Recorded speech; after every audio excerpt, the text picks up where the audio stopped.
kaget tenan aku. Lah kene pas ndelok cetakan majan ya. Weh ngenyekmu mbok terusno. Lho ngowen apa gak empuk. Mbak Lucy.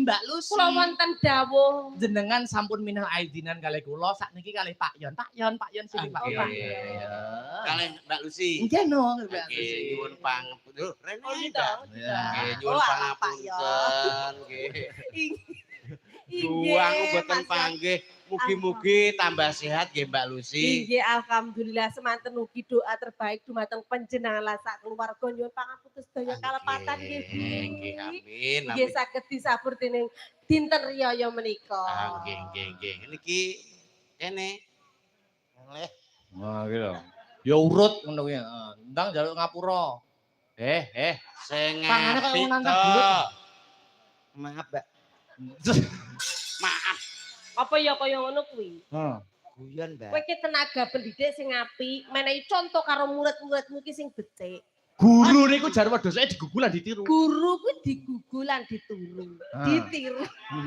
Ditiru. Di ngono ku malah maksudku. Nggih maksude lho niku turu terus ning sekolahan, ngoten lho. Guru iki digugulan ditiru. Bisa dadi pedoman murid-muridmu bisa dicontoh kanthi becik. Rungu kupingmu. Kelakuane, tumindake, tutur katane kudu sing apik. Lah iki montrot tenan iki. Langsung jenengan idoni mboten napa-napa. Kulino kok. Maksudnya Mbak Lucy iki dipirsani nih kalau sing cilik-cilik termasuk jek sekolah. Kowe iki sebagai tenaga pendidik memberi contoh yang bagus. Memberi contoh piye lek nyuwun pangapura karo wong tuwa. Ngono lho. Sepiro-sepiro gedine. Yo. Mbak, Iya. sepiro gedene wekku, Mbak? Atuh. Gak ngono kuwi le. Ora ngono, Met. Wekmu wis ora gede. Sepiro-piro gedene Gedene. kaluputanku, Mbak. Kalau Kuwi butanku, lho Mbak. maksudnya Mbak Lucy. Sepiro-piro gedene luputku, Mbak? Bangga gede sampean. Malah ngengek lho. Gak ngono iki. Aku diomongi aku gak tau metu nak riyo ya. Dipraktekne no. Dino bodo dipraktekne. Mbak Lucy etok-etok dadi bojoku. Oh, bojo. Ah, ganteng mriki. Tak golek materi ya. Mriki Mbak Lucy. Megap. Mriki Mbak Lucy. Ora ngono. Lah lek bojoku sampeyan iki malah ndang setruk. Lah kok stroke? Gak apa-apa, Sis. Bojone kebagusan cek nom. Oh iya Gak iya. apa-apa ya nek tok maneh Totomen iki dino lebaran. Nggih. Bar takbir, salat Id. Oh Wah. iya. Ini Iki duwe anak loro. Duwe anak loro. Duwe anak loro, Pak Yon barep sing ragil blek kok moncrot.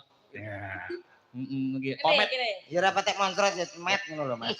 dino riyaya. Wis bar salat Id kok Nyapa takbir. kowe takbiran.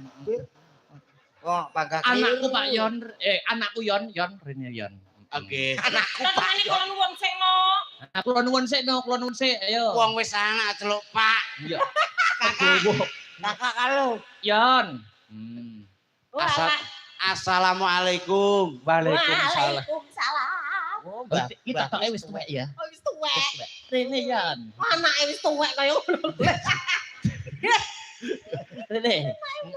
Aku ki lagi arep brangkang lho jane. Ora apa-apa Yon. Carane ki ngene. Katane yo kangen bilang kok tanpa ketemu Pak Mboke. Cocok iki nek ngono to lek ngajak. Yo ngono kuwi. Mbak, Oh salah ya. ngono kok dari tuntunan. Oh, mlaku. Nah, Nggih. Mbah Kung Kok Mbah kok Bapak. Bapak. Bapak Ibu. wonten ing dinten fitri menika kula nyuwun pangapunten Bapak. iya Le. Saking dosane bapak wong tuwa sing akeh lupute, aku ya dipangapurane ya Le nek bapak duwe salah omong utawa salah tindakan. Nggih, Pak. Sepurane ora. Nggih. Sing pinter, pendak dina kudu saya pinter, saya rajin. Nggih, Pak. So, butuh apa? Pengen kerja nyambut gawe dadi apa? Kula biasane pengene pegawai negeri, Pak. Pegawai negeri sok wis tak tembusne langsung dadi PNS. Matur nuwun, Bapak. Iya le. Ibu. Kerontor-rontor. Kowe kok sile. Rasa nangis tapi pegatan kok nangis. Ya delok lu pegatan. Trenyuh. Haru. Luputane simbara kowe ya le. Anakku siji luwake jenenge kumet kok ora boleh. Karo pabuk to.